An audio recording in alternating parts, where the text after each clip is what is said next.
Well, I'll talk to just about anybody about anything forever. I mean, you have to cut it off because I love that. I love to find out what people are thinking and trade stuff back and forth. Happy, I like to get sarcastic. I like to, I just like that whole routine. So some people say, oh, I wouldn't do talk shows because blah, blah, blah. Hey, so what? Sometimes you see things that embody a whole bunch of stuff you've been thinking. And it's probably indicative of personality that I have, that a wrecking ball would be one of the symbols. But I watched that thing for half an hour and did all the cornball symbolism, the country's falling apart, the beauty of this great big 3-ton machine being absolutely indifferent and having that much power and knocking down a building. Particularly it was in Houston. The building was only 8 years old, making room for another thing, the percussion of it. It's a simple machine. The operators that I since talked to, Wrecking Ball, like their job. There's things at carnivals where people throw stuff at stuff and watch it fall. There's something about that even people who do not want to admit it, it is part of us to enjoy destruction to a certain extent. I finally rode on a wrecking ball for the album shots, and I felt two things. One, it was the best ride I've ever had in my life. Also, why do you like this? There's that thing that comes up and why do you like this? I'm slamming into buildings. What's the deal, That could be a lady or a man, and I think it says in the song that she has a face like an angel and she knows how to use it. That could be a man, either way. It's a person who is probably has one or all three, money, good looks, and probably a good personality, and they know it and use that. They wipe people up, and since they do have one or all three of those qualities, you can see yourself wanting to stay with them and knowing that it's not good, that you're being dumped on. So that could be a woman or a man. It could be either way. But I think we've all watched ourselves being attracted to somebody we know is great to be around, exciting or something, but is sort of a brutal character. Yeah, Scott wrote all of the music for all of these, and he wrote all the words for this one, and it to me was the perfect present-day kind of city song, and I felt those things. Primarily, I should say, it's about Central Park, but it could be any big city where you do not pay attention to the misfortunes of others because you would get involved, and it might suck you into it. Either you'd get shot, or if you saved this person, then the jerk would be calling you all the time because they want to be your friend, and people just do not. One of the lines says, I got a date at 3:45, meaning I can't even be bothered with this because I'm so big. That guy's getting shot over there, but I have to be somewhere. I have to be at the office. I have to be.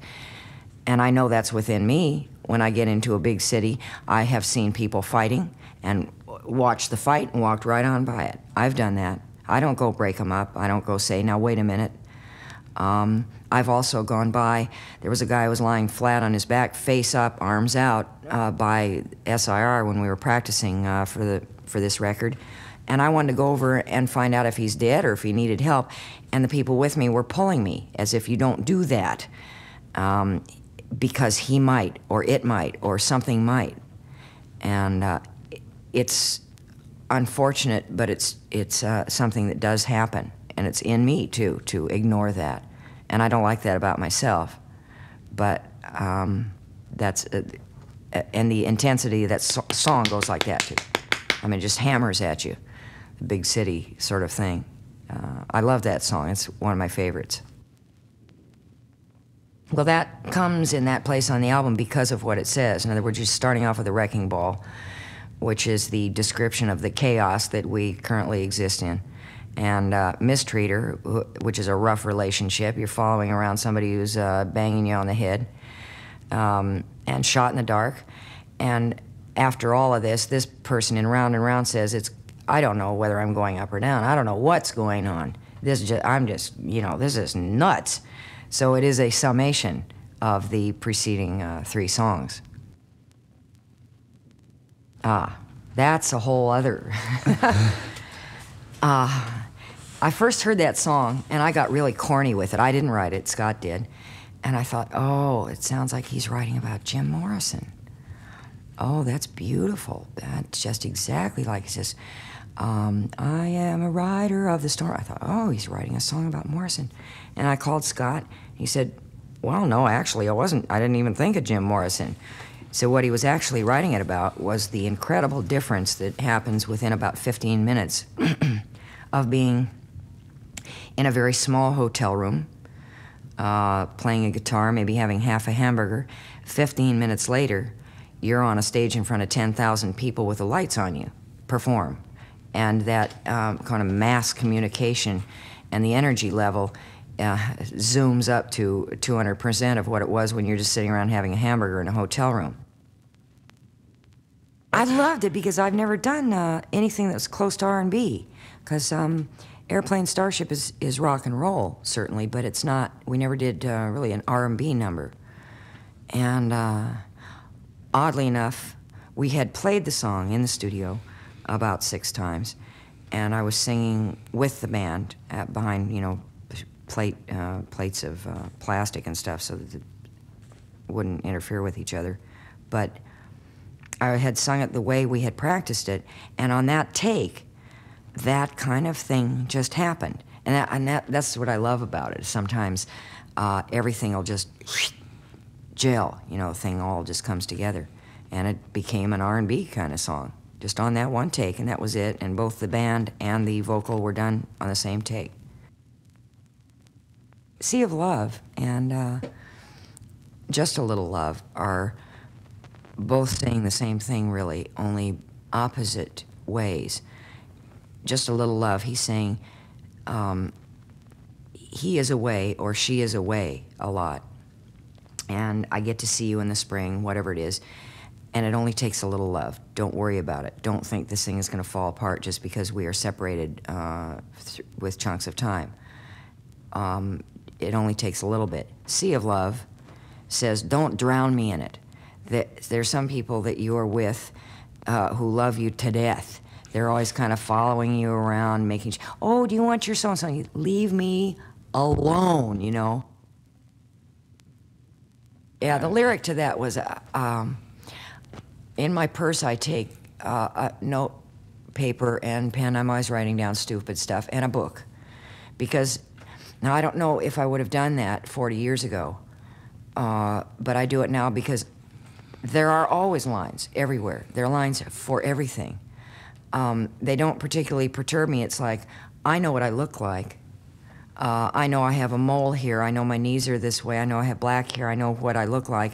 And I know there are going to be lines. It's almost like I know the sun's going to come up.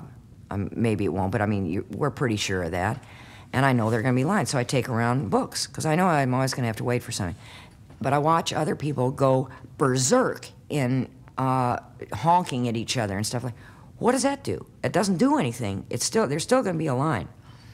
And this song comes from the fact that everybody's annoyed about lines. There's only one lines that people aren't annoyed with, and that's a whole bunch of crystal on a mirror that they can honk up. Yeah, if you read about the people that fascinate you, regardless of who it is, it could be Einstein, it could be Mary Tyler Moore, it could be Anita Bryant, it could be George Patton. Usually, in high school and when they were kids, they were a little bit off the wall. They were always kind of not quite either looking out the window all the time or throwing spit wads or something. They're always, the people that are interesting were always real strange kids. And basically that's what that song is about. Yeah, I think maybe it's not only my attitude, it's technology makes it so that there aren't any more heroes. The song says, ground war just becomes a soundtrack, and reruns bring the glory back, which is about all we can do, because ground war is going on, but it is not a glorious battle to see who's going to conquer half the world like Alexander the Great. It's not Attila the Hun having elephants over the Alps anymore. It's not that kind of a deal. It's not even George Patton. It's none of that, because it's obsolete. If you really want to destroy Russia, you are going to press a button. And that's not very heroic. It's bizarre, you know. And also the outside of the military. This song talks mainly about the military form of hero, but outside of that, it is not possible to be a hero in any way. Maybe a person who discovers a vaccine could be a hero, but essentially I'm talking about the glamorous heroes, John Wayne-ish type stuff, because as soon as you become a hero, you are going to be taken apart. The press will build it up and tear it apart within maybe 6 months' time. Well, I prefer clubs simply because I would like to be able to see the eyes of everybody that's there, or the faces of everybody that's there. And if you play 10,000, 15,000, it doesn't seem fair. I mean, it seems like it would be, it's hard to get, for the audience to get to the toilet. They can't see anything that's going on the stage. The only acts, I think, that really are giving you your money's worth in a 15,000 seat hall or something like KISS, that has pyrotechnics and people flying around in the ceiling and flashy outfits that can be seen in the next town. Thank you. Thank you. I've enjoyed it.